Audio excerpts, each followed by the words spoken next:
Hey guys, welcome back to my channel.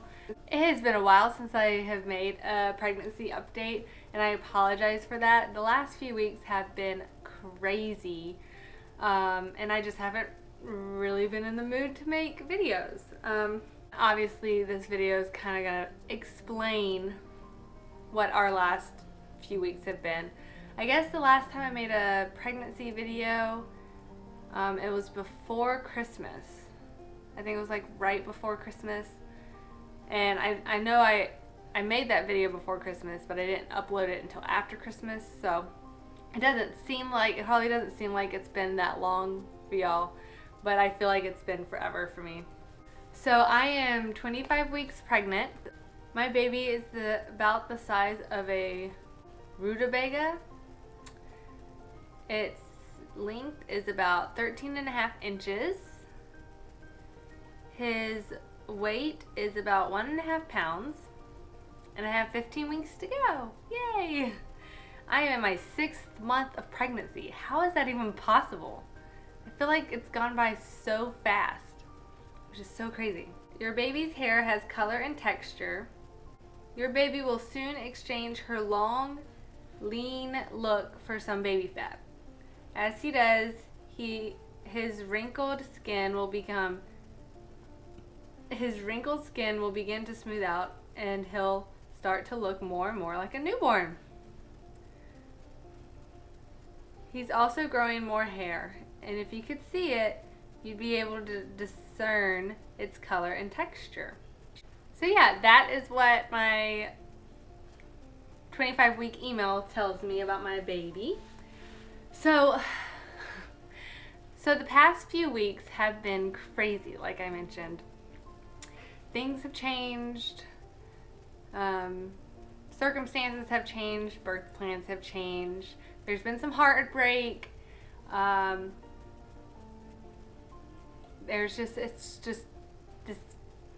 basically since Christmas I have been on a roller coaster of emotions, which is, it's crazy. And anyways, I guess I'll get into it. I don't really know where to start. So if this video sounds very rambled and all over the place, I really apologize. It's a lot of information and I'm going to try to explain it the best way that I can. I feel like I finally understand the situation myself, but also I've read about it and I've had a bunch of people talk to me about it like over and over again. So I'm going to try to explain it the best way I can. Anyways, I will go ahead and tell you before I get into this. The baby is doing just fine. He seems very healthy. He moves a lot. His heart rate's good. Everything in the ultrasound looks good so far. So I don't want y'all to assume that the worst. It's just, the situation's just kind of changed and it's not what we wanted. Obviously, you know, we of course want a natural home birth type birth, and unfortunately we can't have that, but I will get into that. So I guess I will start when we got our first ultrasound. That was a week before Christmas.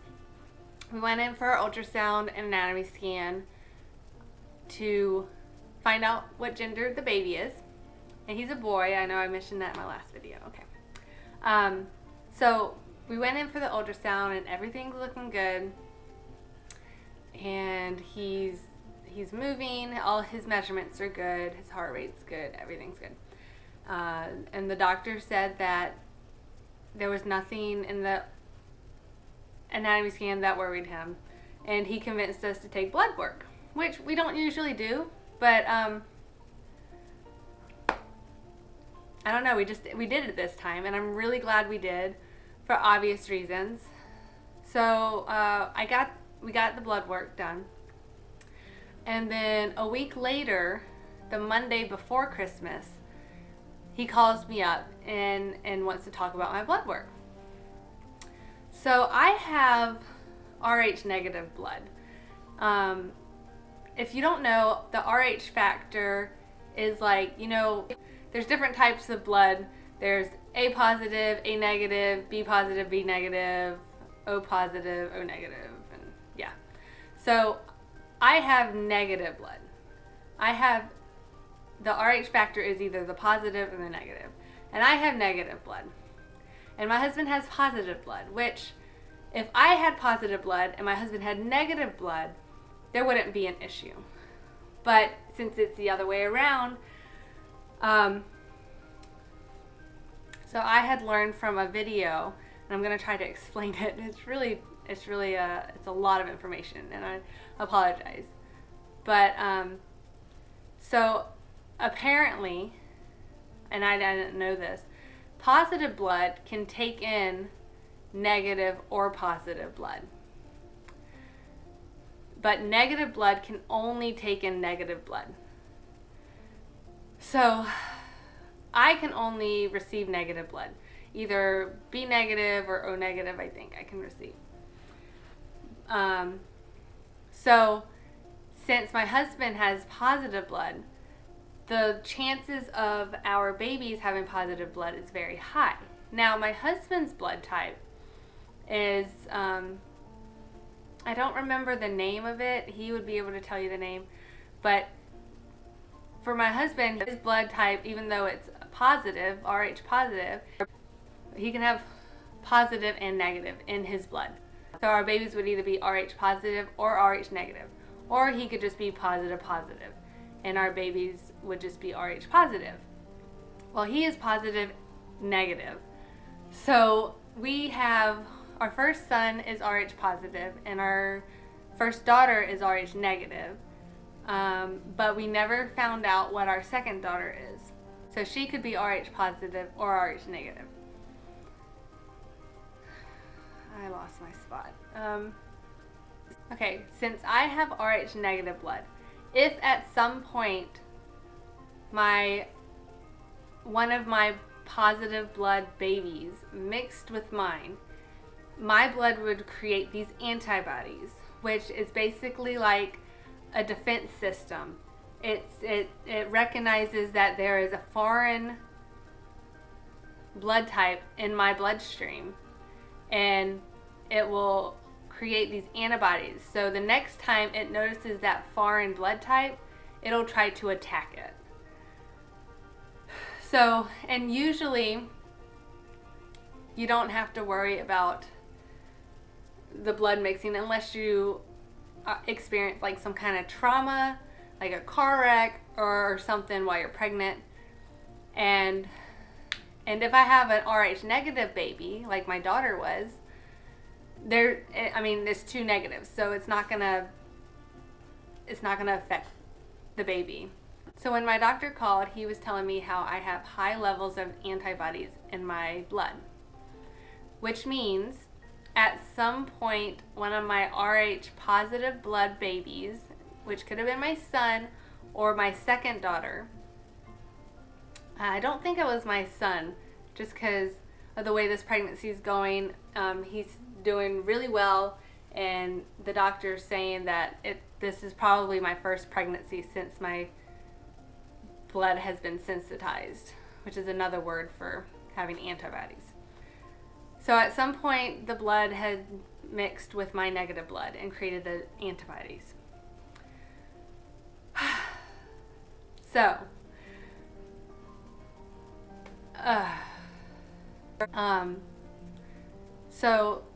our specialist, our high-risk specialist, was saying that it could either have been my last baby, if she is Rh positive, or there is a possibility of it happening with an unknown miscarriage. Like if I had a miscarriage I didn't know I had, like a really early miscarriage, like if I was 1 week pregnant and I just assumed my period was late, which, you know, after having my last daughter, my periods were so sporadic, and I did go a month without having a period.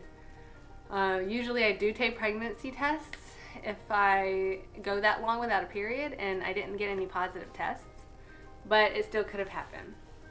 So anyways, the bottom line is my blood has antibodies in it.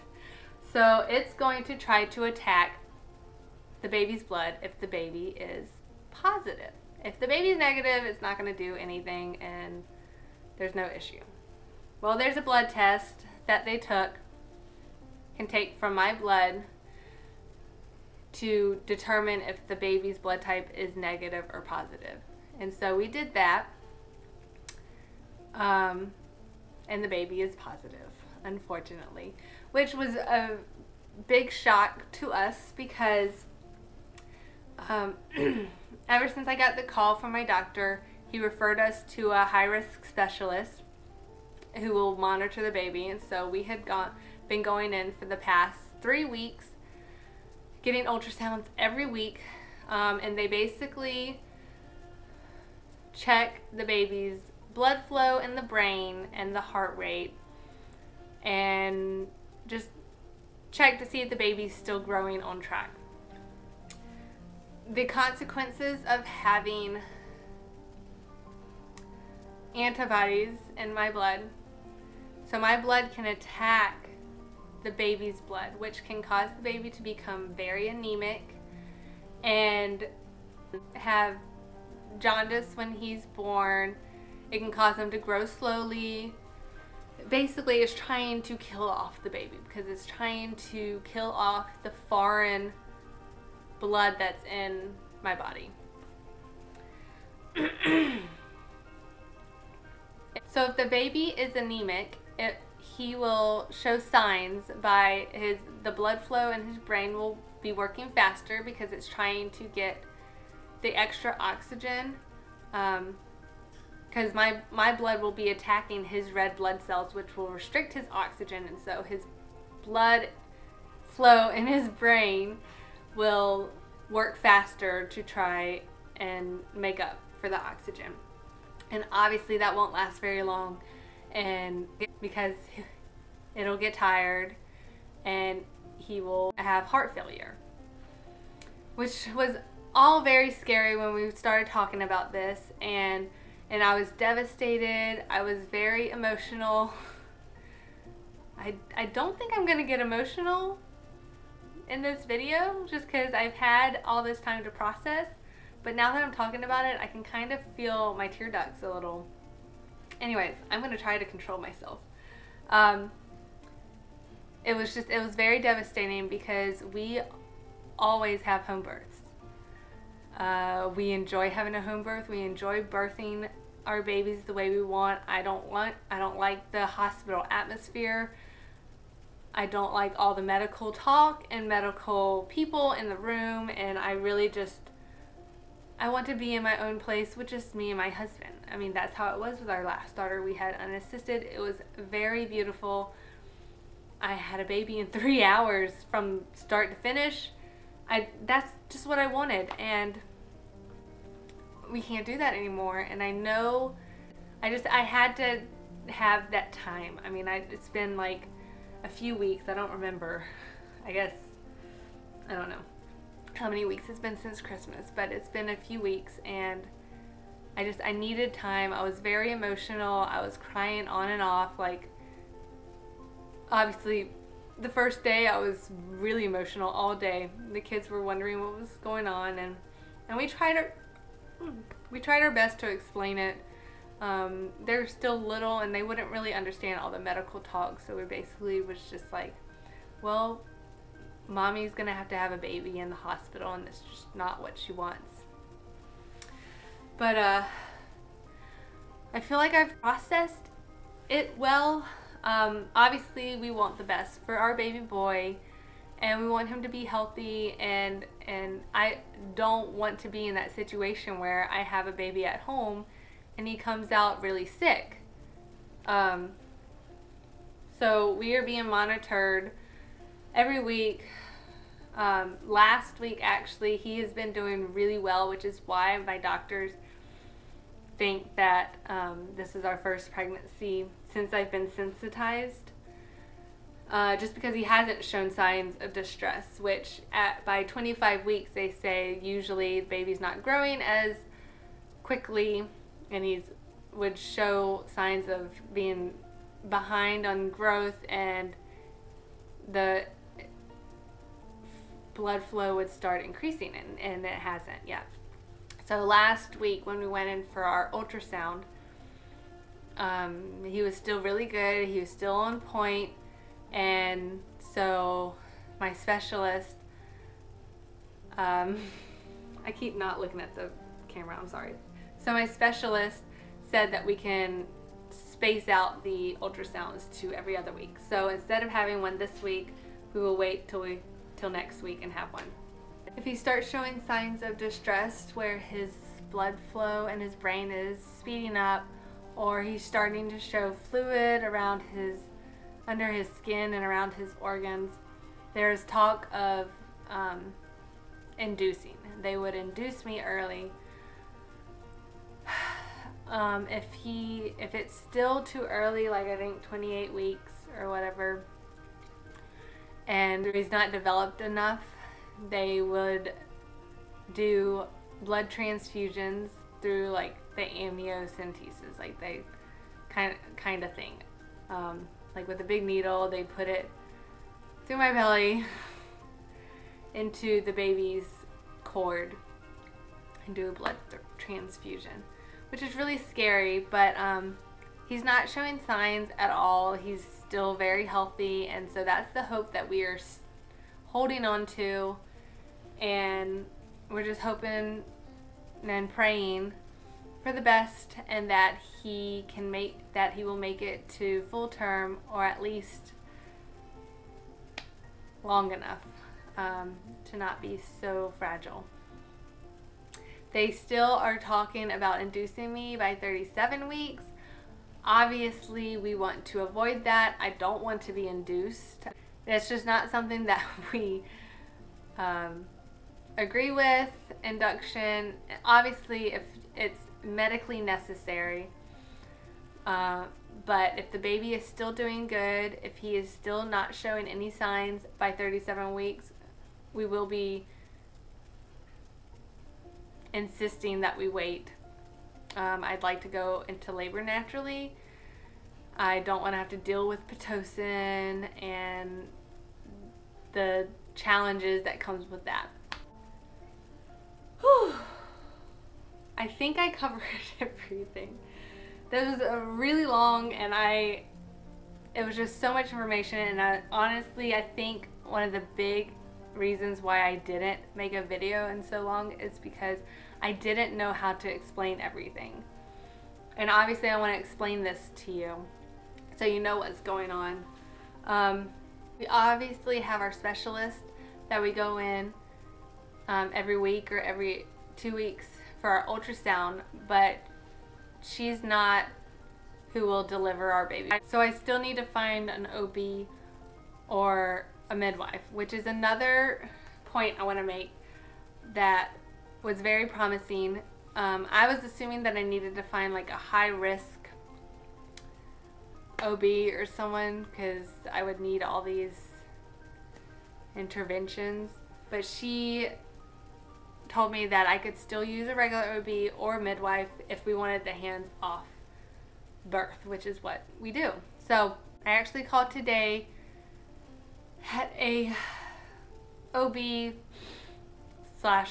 place. They have both. So, and I made an appointment for Friday, which is 4 days. So we'll see how that goes. The lady I talked to on the phone was really nice, which was very encouraging. Obviously, first impressions are very important to me, and she was very understanding. She knows that we have home births and that we can't do that this time, and so made an appointment with midwives. The one thing that I am a little concerned about is, obviously at these places you meet with midwives and then you get whoever's on call. So I'm really hoping I like all the midwives, because I like to make a connection. I like to have some type of relationship and be able to trust the person that's going to be there when I'm birthing my baby. So if everything goes well, I will be able to do a water birth, which I'm really happy. This place that I made an appointment with, I had gone on Facebook and kind of went into a couple of my mom and natural birth sites that are on Facebook, and was just telling them my situation, that I couldn't have a home birth this time and had to have a hospital birth, and I wanted, you know, recommendations for practices that could give me what I want, the natural birth that I want, the water birth that I want, possibly with a midwife. And this place was highly recommended, saying everyone was saying such good things about it, that they felt supported for their want for a natural birth, and they were able to birth in the water. And so I'm really hoping that we like these people. I'd hate to have to call someone else and do all of that transferring records and explaining everything and stuff. Another thing I didn't mention when I was explaining all of the medical talk. So unfortunately, I feel like, you know, Josh and I had talked about it, and even, you know, my specialist was talking, and how I feel like that this is probably our last pregnancy, which is really hard to say out loud. And, you know, we always said we wanted 4, and this will be our 4th one. But we always said that we wanted 4, and then we would see how it goes. So there was a very good chance that I would have had this baby, and then I would have felt like I was done. Like, we didn't want any more kids. We wanted to live the rest of our lives with just 4 kids and enjoy them. But that's a decision that I wanted to make myself. It's not a decision that I wanted medicine and science to tell me. It's not a decision that I wanted to be forced into. But obviously there comes serious risks with being RH sensitized. There's no cure for it. There's nothing that can take it away. Once it happens, it happens.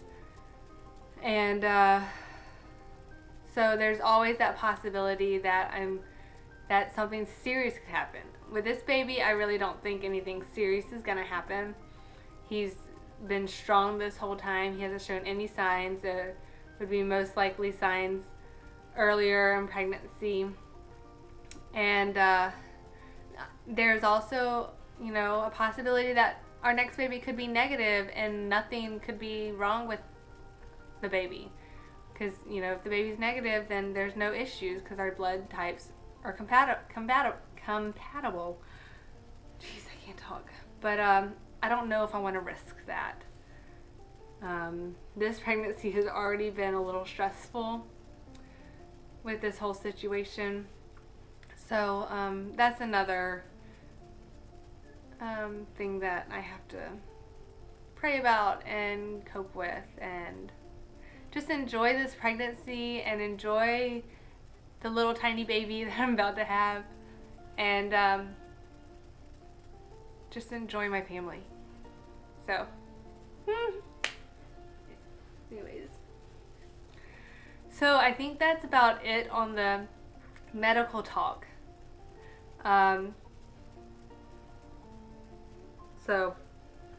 But he's kicking all the time, which is a good sign.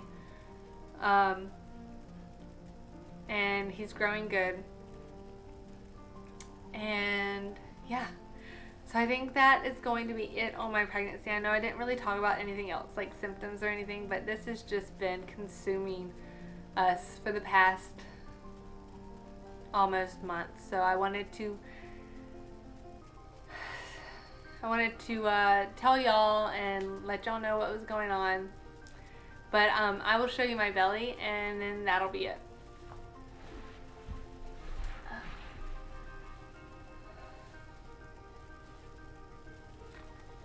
Let's see.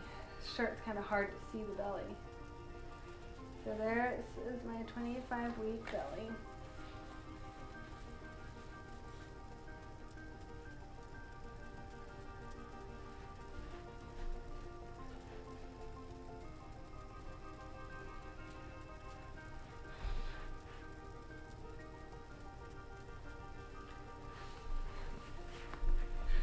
Anyways, thank y'all so much for sticking around. I am sorry if this video ran way too long.